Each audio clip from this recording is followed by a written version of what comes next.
a questão dos aviões mais antigos, claro, cada companhia tem a sua operação, não vou defender ou acusar ninguém, mas tem que ver a questão do tipo de operação da companhia aérea. Muita gente falou no momento que teve o acidente, né? Porque o avião tá com o assento quebrado, então imagina os motores. Mas não é assim que funciona na aviação. Na aviação, não. Na aviação você tem as manutenções preventivas e manutenções corretivas. As preventivas são aquelas previstas em manual, onde o avião vai parar para fazer, independente se tem um problema ou não. O manual do avião diz que tem que fazer, o fabricante determinou isso, tem que fazer, e as companhias aéreas seguem isso à risca. Até por questão de regulação. As companhias aéreas são muito reguladas. Tem um regulamento específico para a linha aérea, né? Do Regulamento Brasileiro de Aviação Civil.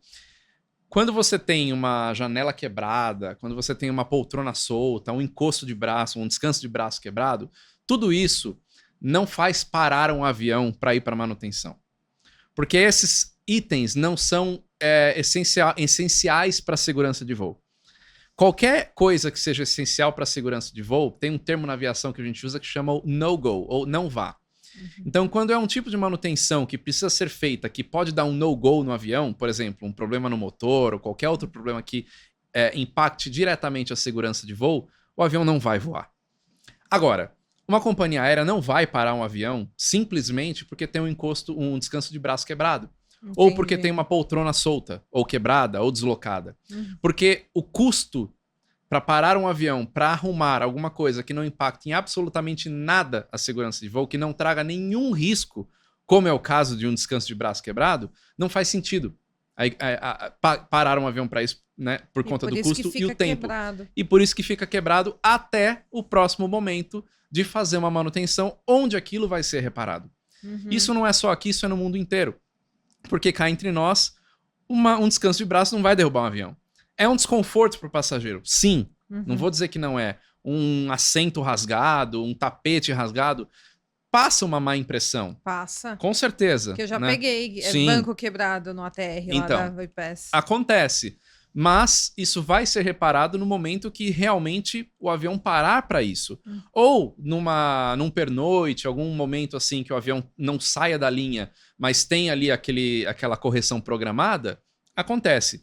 Só que, quando não é algo que impacte diretamente a segurança de voo, vamos supor que aquele descanso de braço quebrou 2 voos antes. Então você deu o azar de pegar naquele voo ali, mas isso não vai derrubar o avião. Eu já peguei voo onde a mesinha estava quebrada, ou a telinha na frente não estava funcionando, ou o meu descanso de braço eu precisei voar com o braço no ar, mas eu sei que aquilo lá não é um no-go, não é algo que impacte a segurança de voo, então vai estar quebrado. E a gente não pode ter esse pensamento, se tá quebrada a poltrona, imagine o motor. Claro que não, são coisas totalmente diferentes, não tem nada a ver. Isso é muito legal de você falar, porque realmente passa uma impressão péssima. Passa uma imprão péssima. Nossa, e as companhias aéreas não querem isso. Por exemplo, tem companhia aérea que trocou de marca recentemente já faz mais de 10 anos, e muitos aviões não foram pintar. Agora acho que já passou tudo, mas os aviões não foram pintados. Você fala, nossa, como que não pintaram o avião? Olha a pintura desse avião, tá toda gasta, tá toda lascando. Por que você parar um avião para pintar significa o quê? Tirar o avião da malha, aquele avião vai deixar de gerar dinheiro, ele vai passar a consumir dinheiro para fazer aquilo. Sim. Então eles fazem esse tipo de coisa quando o avião realmente chega a hora dele de fazer aquela manutenção. Entendi. Então é programado, a companhia aérea tem programado toda a vida daquele avião dentro da empresa. Entendi. Claro que quando o avião passa por uma situação onde resulta num no-go, bate uma cauda ou tem um impacto com pássaros, aí sim é obrigatório, o avião vai parar e não vai continuar voando, porque aí sim impacta diretamente a segurança de voo. Esse negócio de ter impacto com pássaros, eu já ouvi alguns relatos de ter atrapalhado o avião ter que pousar, porque fazer um pouso de emergência. E agora sobre os ATRs.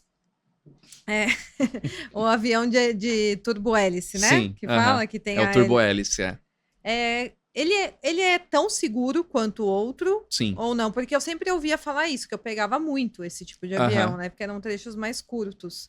Mas passa uma sensação meio de, né? Falar, nossa, não sei se esse aviãozinho aguenta uma tempestade, né?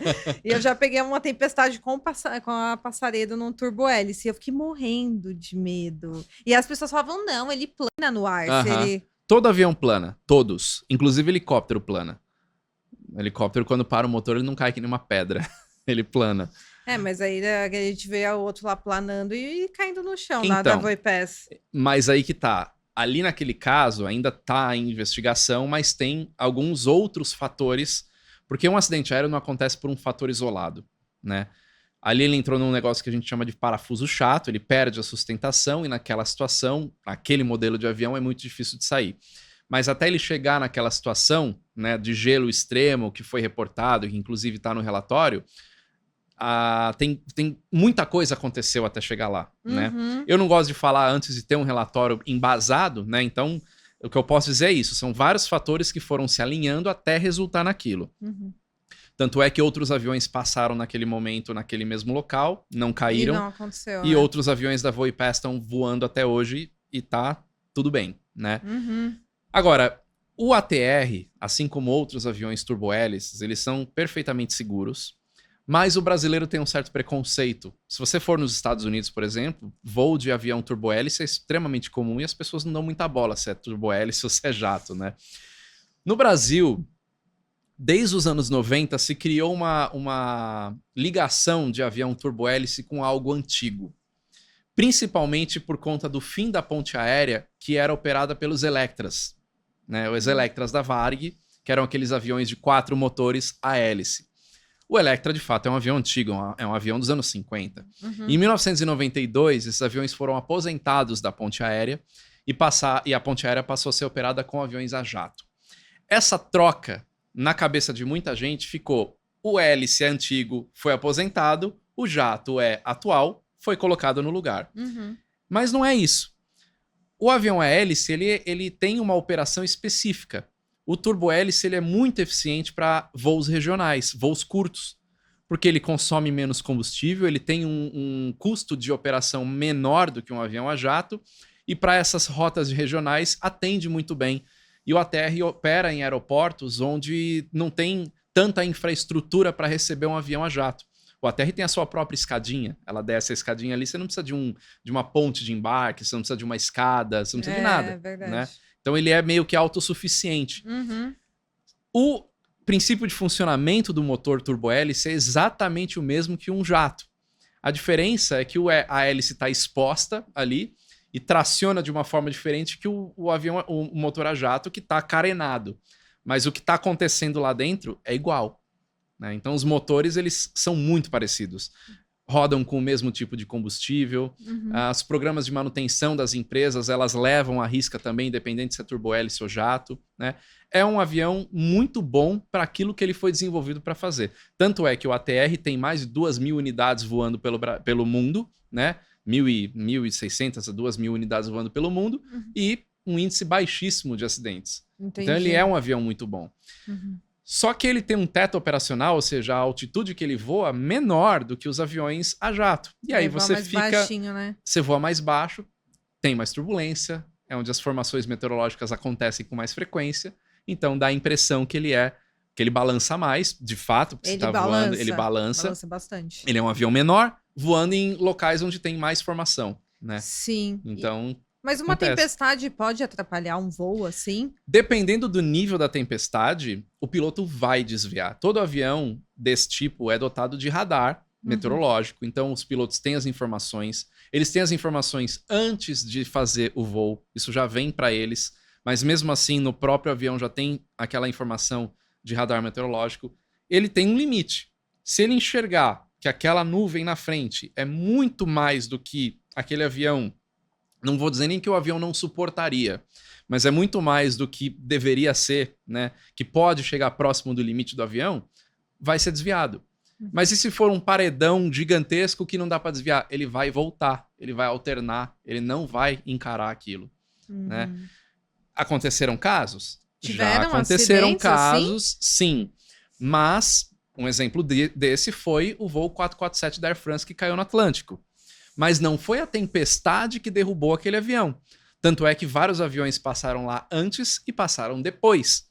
Naquele caso especificamente, teve um problema de gerenciamento de cabine entre a tripulação e fez com que mudasse regras na aviação, como, por exemplo, hoje, aquele tipo de rota é feito com 4 pilotos. Naquele momento foram 3 pilotos a bordo. E teve um problema de gerenciamento. Então você vê, não foi a tempestade. Dentro da tempestade, teve um fator contribuinte que foi uma formação excessiva de gelo, que se chama de gelo líquido, né? Dentro de instrumentos do avião, mas o avião não tem um, tem vários. O tempo que os pilotos ficaram sem informação foi menos de 60 segundos, foram 58 segundos, então é rápido, né? O avião não caiu em 58 segundos, ele demorou mais tempo. Então você vê, é uma série de fatores que foram se somando até resultar naquilo. Mas qual foi o problema da cabine que eu não entendi? Que tiveram gerenciamento entre tripulantes. Conversa, uma coisa que a gente chama de CRM. Crew Resource Management. O que aconteceu? Basicamente, o comandante master ele não estava na cabine naquele momento porque era um momento de cruzeiro, então ele estava no seu momento de descanso. Os dois pilotos que estavam na cabine não estavam se falando exatamente para entender o que estava acontecendo. E aí, o momento que deu o blackout ali na cabine, o copiloto se desesperou, começou a fazer uma ação no avião que o piloto não estava sabendo e foi somando uma coisa na outra até resultar naquilo. Ai, meu Deus. Então, isso foi em 2009, se eu não me engano. Eu não lembro exatamente o ano, acho que foi 2009. E a partir dali, muita coisa mudou para não acontecer nada mais como aconteceu nesse voo, nesse 447. Então, assim, turbulência não derruba avião, uma tempestade é muito difícil causar problemas no avião, porque se ela for num nível muito alto, vai acontecer o desvio.